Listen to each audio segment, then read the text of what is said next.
Birinchi vahiy qaysi g'orda kelgan?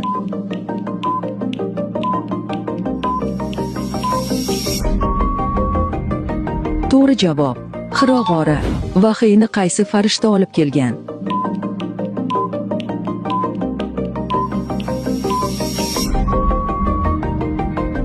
To'g'ri javob: Jabroil alayhissalom.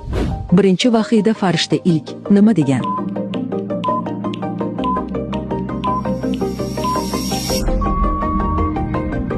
To'g'ri javob: o'qi.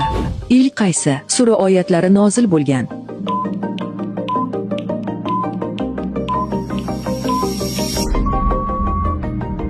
To'g'ri javob: Alaq surasi.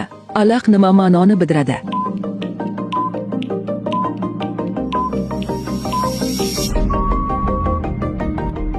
Bu savolga javobni kommentariyaga yozib qo'ying.